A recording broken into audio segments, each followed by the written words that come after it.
There's, for those people that are watching online, there's a few formalities that we need to go through, and then we should get to the main item, which is the Hackney carriage fare tariffs. So item number 1 is apologies for absence. Ms Young, could you... Yes, Chairman. We have apologies from Councillors Holway, Kemp, O'Callaghan and Sweet. Thank you. Okay. Item number 2 is minutes of the last meeting. Everybody happy for those are a true and correct record of what happened? Any dissent? Lovely. Thank you. Item number 4 is declarations of interest. In accordance with the Code of Conduct, members are invited to declare any disclosable pecuniary interests, other registrable interests, and non-registrable interests, including the nature and extent of such interest they may have in any items to be considered at this meeting. Any to declare? No, good. Okay. Next, it is item number 5, which is the proposed amendment to South Hams Hackney carriage fare tariff. To explain how I will try and go through this, I shall invite Lee to sort of set out why we are here. We do have a member of the public here with us this afternoon. Now, it is not necessarily usually in order to invite members of the public to speak at this meeting. However, there is a chairman's prerogative to do so. It's at the chairman's discretion, and I'm personally happy to. I just want to first of all check if it's the committee's wish to at some point hear from Mr. Routledge, just to check. I believe so, yes. So in due course, we'll give Mr. Routledge a few minutes to speak, and then should the committee have any questions for him, then answer them, I'm sure. That's okay? Lovely. Okay then, so take it away, please. There you go. Thank you, Chair. So I'd just like to introduce the report to members. The report relates to a proposed amendment to the taxi fares in South Hams, and this follows on from the meeting on the 31st of March, at which the committee approved the statutory consultation process to look at an amended fare table. The consultation itself was undertaken between the 7th and the 21st of April, and we've attached the responses that we received at Appendix A, which starts on page 11. I would just like to point out on page 12 of the objections, objection number 4 mentions the respondent being disappointed Councillor Rowe disclosed the details of the proposed fare amendment to the BBC before they got a chance to see it themselves. Just like to clarify that wasn't disclosed by any councillor, Councillor Rowe included. Basically, following on from that meeting, it was something that the BBC picked up from the public broadcaster. I just wanted to clarify that for the purposes of the report. Sorry. Perhaps we just clarified that was a public meeting at which the information was made public at that point, and it wasn't a question of having to wait because that was in the public domain at that point. There's nothing wrong in Councillor Rowe doing. If I could interject, Chairman, I never said it. No, thank you. I never had anything to do with the BBC. Thank you very much. So Councillor Rowe has just clarified the record there, and hopefully overcome that. So the legislative provisions here are from the Local Government Miscellaneous Provisions Act 1976, and it gives district councils powers to set maximum fares within the district, and it goes into detail on how you go about doing that and the process for that. And I just want to draw your attention to the quoted section of the report in 1.2 of the report. So the legislation states that if an objection is duly made as aforesaid and is not withdrawn, the district council should set a further date not later than 2 months after the first specified date on which the table of fares shall come into force, with or without modifications, as decided by them after consideration of the objections. So this is setting out what we're doing today very clearly in the legislation. We had 13 objections raised during the consultation period. And we have them all here, as we've said. The date that we need to make amendments to this fare tariff, the 2 months being up basically is, in this case, 21st of June that we're looking at here. If I could just take you back to the recommendations, starting at 1.1 of the report, it's recommended that the committee, having taken into account the consultation responses outlined in the report, consider whether to firstly modify the table of maximum fares approved for the consultation on the 31st of March, or secondly, make no modifications to the table of fares approved for consultation that date. Or in the event that modification of the table of fares is considered acceptable, indicate your preferred option from those set out in paragraph 2.4 below and in detail in the appendices. The table of fares, the options there are starting on page 15, and approve that in the event the current table of fares is modified, the date on which that will come into effect will be 21st of June.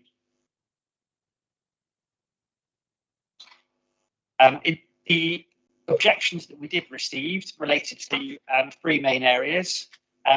Firstly, using a percentage increase led to us having odd pence on the proposal, and a number of respondents pointed out that they would prefer that that was rounded up, so it would be easier for them in terms of providing change and everything like that. We also had some comments regarding equality of the tariff with the drivers in the Torbay area. Torbay have recently amended their fare structure as well.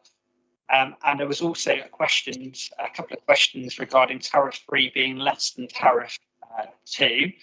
Now, this was essentially what happened. We sent an advance copy of the proposal to the taxi trade, and there was an error on the report showing that tariff 3 was less.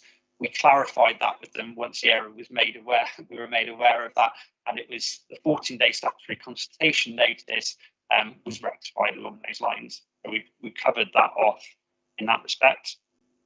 We have a summary of the statutory consultation responses, including officer comments in Appendix D.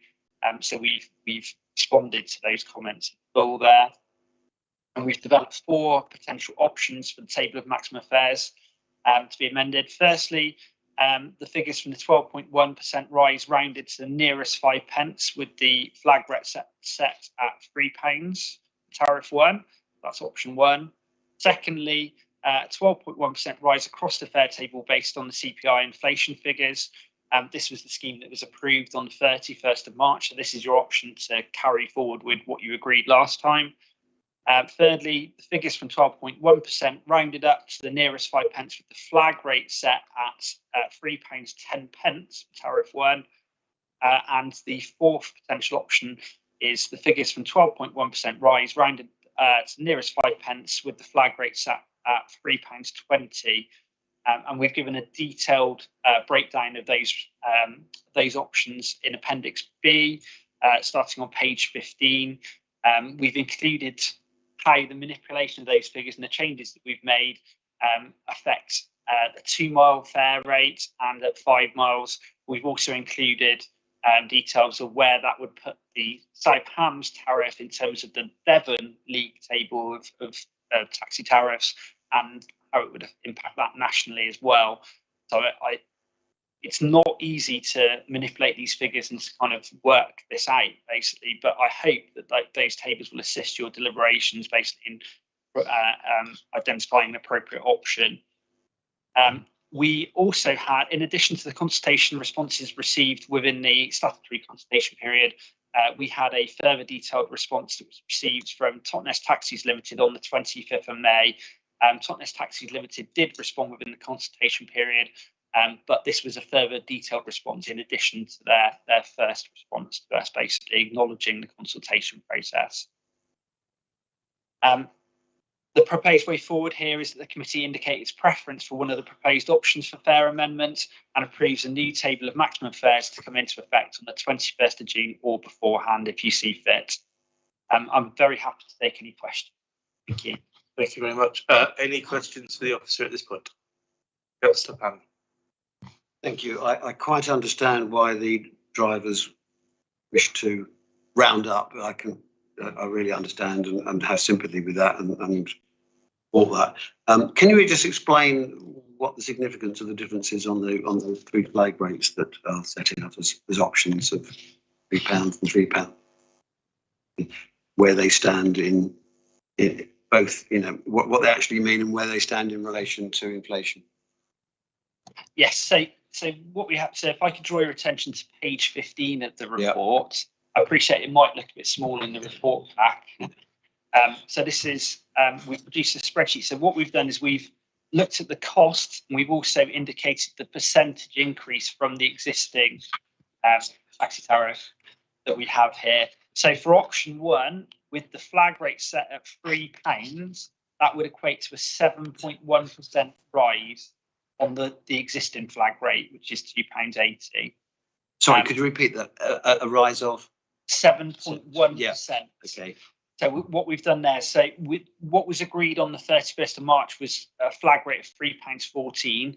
We've rounded that down to £3 there, but we've added 5 pence to the additional meterage charge. So once you get beyond the first period, the first number of meters, then it's at 25 pence per meter increment there.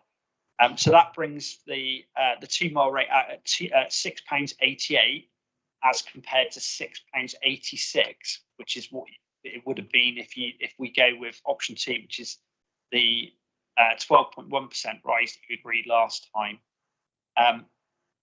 It's interesting to look at how that works out at the 5 mile rate as well. So the further you go, if you introduce the additional meterage that kicks in, once you go past the first third of a mile, does bring that figure up when you're going longer distances. But the majority of taxi journeys across the country tend to be short 2-3 mile journeys. That would be less apparent here in South Hams, obviously because of the rural nature in the district. So that we felt that was prudent to include that figure to show how that ramps up. You go further, basically, given the rural nature of the district. That's option 1. So option 2 is what we agreed, what yourselves agreed last time on the 31st of March. Option 3, what we've done is we've rounded down the flag rate from £3.14 as agreed last time to £3.10, and we've pushed the next increment up from 22 pence to 25 pence. So that then brings out the 2 mile fare out at £6.98 as opposed to £6.86 with what we agreed last time. And then there is a further option 4, which we start the flag rate at £3.20, but keep the additional meterage rate at 20 pence, basically as existing on the current tariff. Okay, happy with that, Councillor Powell? Any other questions at this point? Councillor Spen? They've obviously mentioned further down of the £1.70, when fuel rises above £1.70, they're allowed to charge an extra 10p. So in the current situation, that's obviously that's operating. Yes, so if the new fare structure is included, that would be applicable. We didn't receive any consultation responses that had any kind of negative comments about that proposal. That's a mechanism that's been introduced already in a number of other Devon authorities. At least one of the other Devon authorities has had that as a mechanism within their taxi fare tariff for a number of years, and they've not found difficult with this. So it's that additional, so they'll be able to press the extras button to apply an additional 10 pence, basically, in that instance. Do the taxis have to declare that is operating? It would be declared on the public-facing fare table summary that the drivers are given a copy of to display in the vehicles. Right. Okay, that sounds a bit like small print to me.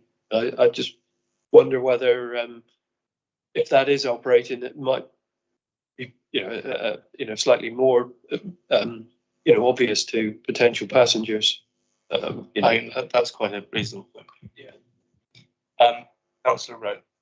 Thank you, Chairman. I just wondered how many of the taxis actually have card machines of one sort or another, as opposed to using a lot of cash, because most people pay most things by card now, not by cash. So if people are paying by card, then there won't be a need, it won't be so difficult if it's ends say 8p or 22p or whatever to give them a lot of cash. So I wonder how many. Perhaps that's also A a question that we question can for- ask of yeah. Mr. Rutledge in the Okay. presentation.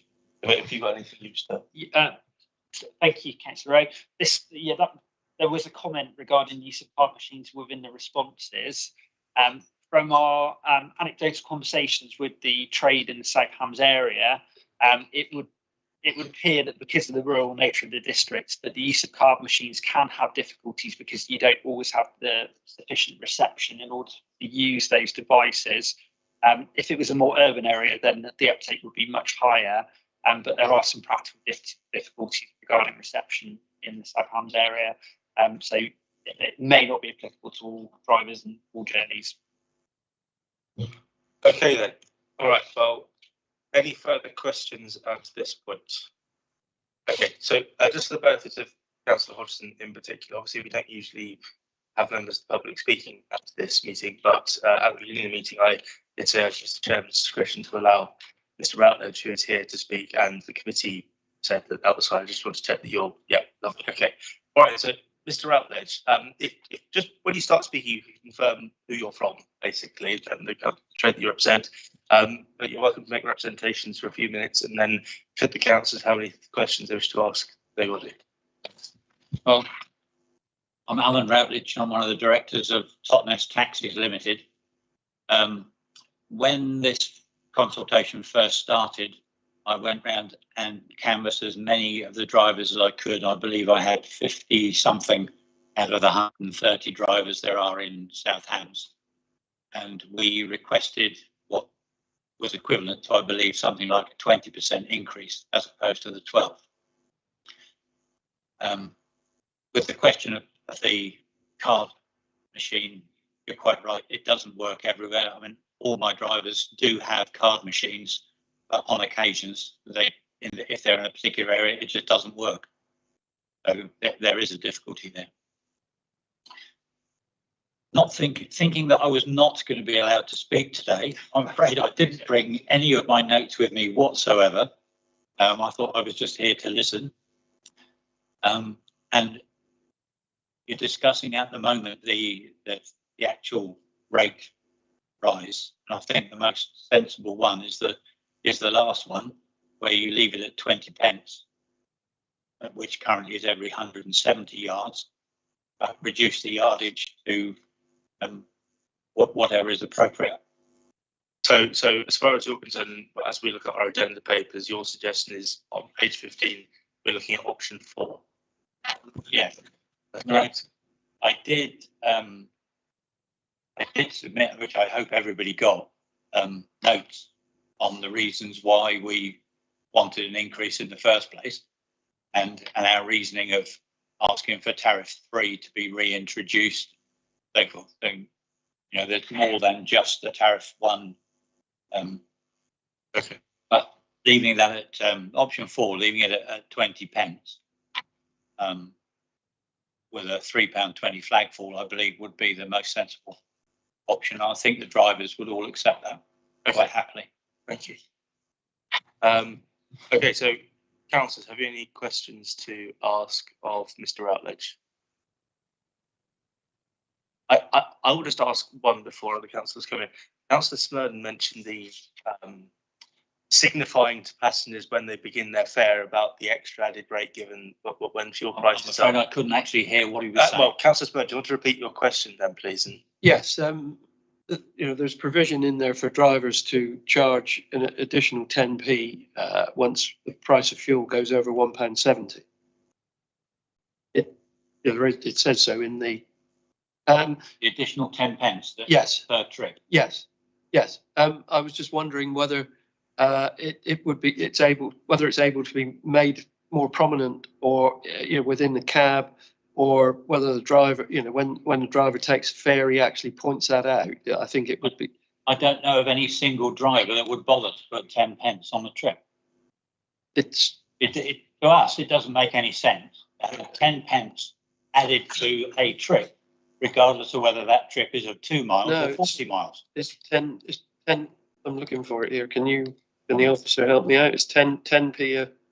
Was it 10p a mile or something, isn't it? Not just 10p. It's 10p per trip.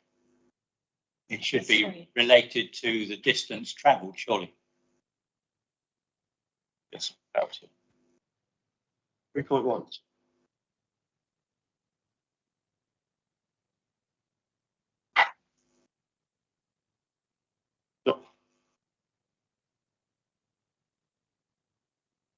Yeah. Bear with me. Okay, whilst Peter, an easy answer to your question is I don't believe any driver actually stipulates that, and it's not on the rate card which they have in their vehicle. Right. Okay, I'm sorry, but well, I was under the impression that it was 10p a mile, but it's 10. No. It's just 10p a It's journey. 10p a mile is what we quite like. Yes, I'm sure. okay, all right, Right? 3.1. Yes. Okay, all right. Whilst looking at any other questions for Mr. Routledge, Councillor Parry.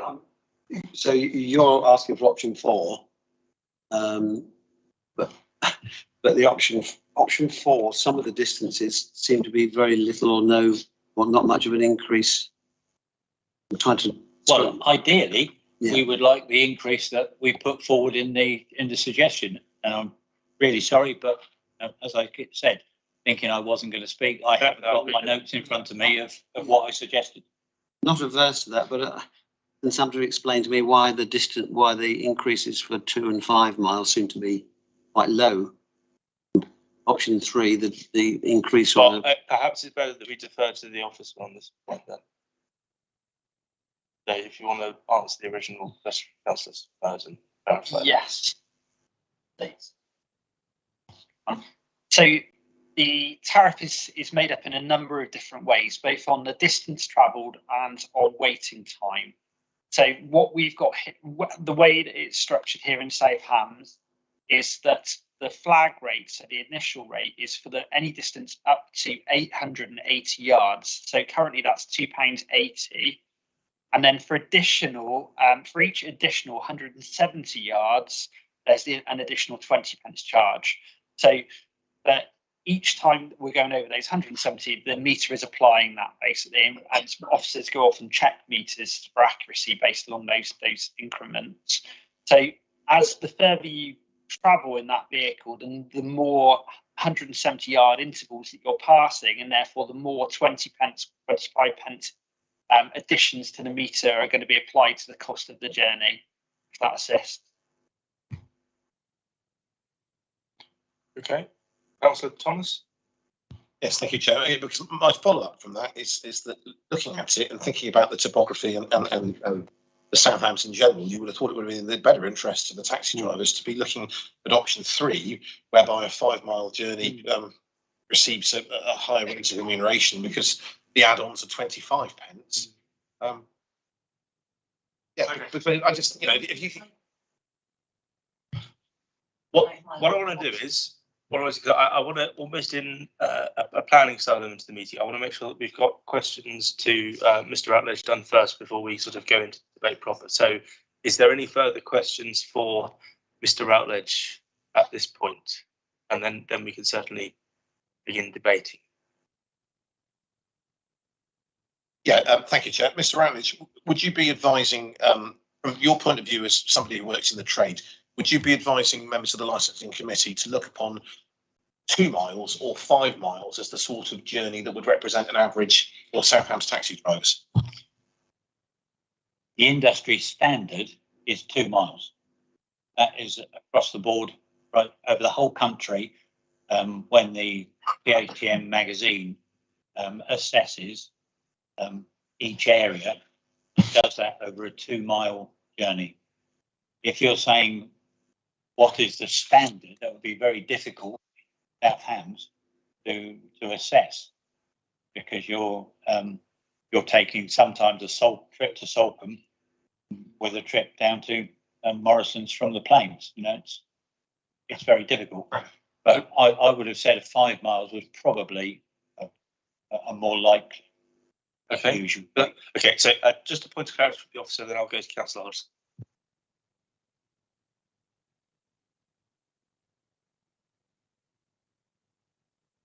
Thank you, Chair. Just to clarify the proposal with respect to the additional fuel charge. So what was proposed and agreed on at the last meeting, and we didn't have any adverse comments about, was that, and I'll just read the wording, is fuel to be added to each hiring if and when fuel oil is at £1.75 per litre in the latest AA fuel price report. That's the UK average published monthly by the AA, with a further 10 pence for each subsequent increase of 10 pence per litre. So at the moment, it would be an additional 10 pence per litre based on the current prices. Once you go above, once it gets to £1.86, then it would be 20 pence per journey. So on as you go through, hopefully prices will come down soon. Okay, that covers that. Councillor Hodgson. Thank you. I heard that you said that option 4 was your preferred one, and obviously option 2 was the one that we sort of initially kind of agreed on the our last meeting. I'm just wondering, would you not think that option 2 offers a more sustainable service? Because obviously, if people get so squeezed out by rising costs left, right, and centre. I don't have. Oh, okay. There isn't a paper copy up there, is there? Can we bring those? Yeah, they did, but they did. Okay. Councillor Thomas has provided his laptop to Mr. Rutledge.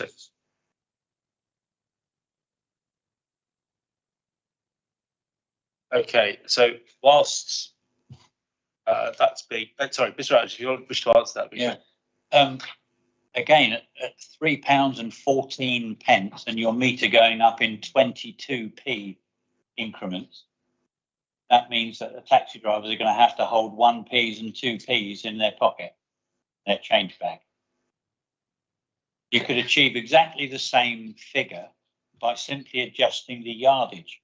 So if you kept the flagfall £3.20 and then you adjusted the yardage so that every 20 pence flicked up over, and I'm afraid I haven't got a calculator here to work it out, but you could achieve exactly the same figure by saying you did it for 160 yards or 150 yards when it flicked over. Okay. Councillor Thomas. Just to clarify, Mr. Alice, what you're actually suggesting then is that the amount of yardage is what we should be considering changing from 170 to 150. Well, I would defer, Chairman, to the officer on that. Any comments? I'm sure it's mathematically entirely possible to do that. You could alter it in whichever way you want in that regard. What we would need to do is to work this out. It does take a bit of time to go through and to work out these figures and to make sure and to establish where we are at 2 miles, where we are at 5 miles, make those comparisons, and also to have a conversation with a meter agent to make sure that it's something that can be programmed and is practical and works. So if we wanted to do that, my suggestion would be that we would need to look at that and come back again with some assurances that it works basically in that respect. You can do it by yardage. You can do it by applying that additional to the flag rate.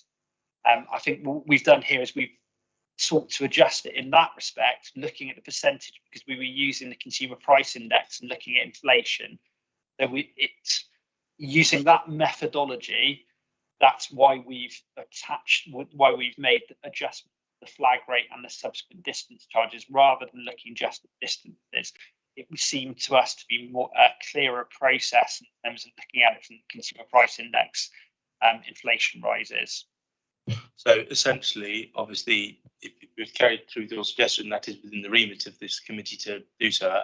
We could vote on that, but obviously the practicality is a separate matter. I've just got one further question. I'll come back to you, Councillor.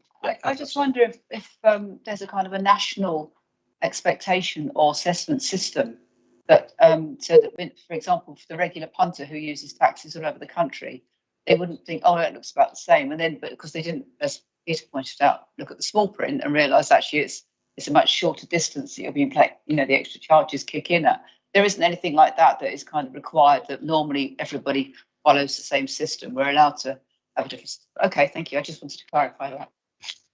Yeah, different councils use different methodologies across the country.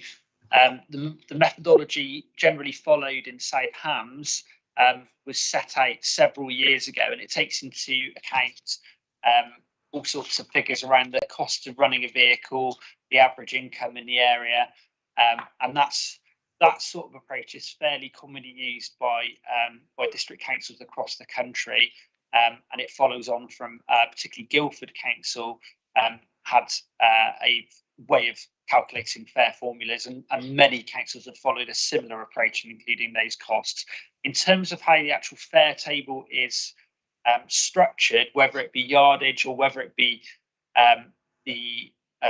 changing the actual amounts on the fare table, there isn't a consensus across the country. Different councils have historically done that in different ways for different reasons.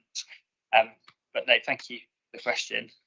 Okay, Mr. Routledge, if you'd like to make one final point, you're welcome. With regard to the yardage problem, I've spoken to CabServe, which is the main company that we all use for changing our meters. And Carl there actually says that keeping it at 20 pence and changing the yardage is the sensible way to go, and their preferred method of working. Okay, thank you. So because once we've gone into debate, I'll consider that just a committee matter. And is there anything further you wish to add, or any further questions that the committee have for Mr. Routledge? I'm still struggling to understand the increases for option 4, which you support, which is that on a 2-mile journey, the increase is only 5% compared with 14 or 16% for the other options. On a 5-mile journey, it's only 2.4% compared with anything from 12 to 20%. I don't understand those figures. Okay, Mr. Easthope, who is with us. I do have a mic. Let me turn the mic on. Oh, it's on already. I've done some rough calculations based on Mr. Routledge's proposals, and I can give you the indicative figures for the 2-mile and 5-mile journey based on 150 yards, if that helps. These may need clarification, but I think the 2-mile journey will be £7.89, and the 5-mile journey would be £14.93. So both of those, it would be the most expensive of all the options if it was changed to that. So it's most similar to option 3, I suppose, in terms of pricing, but it is actually higher for both the 2-mile and the 5-mile journey. I don't know what that is. Thank you very much. In terms of a percentage. Okay, lovely. Right.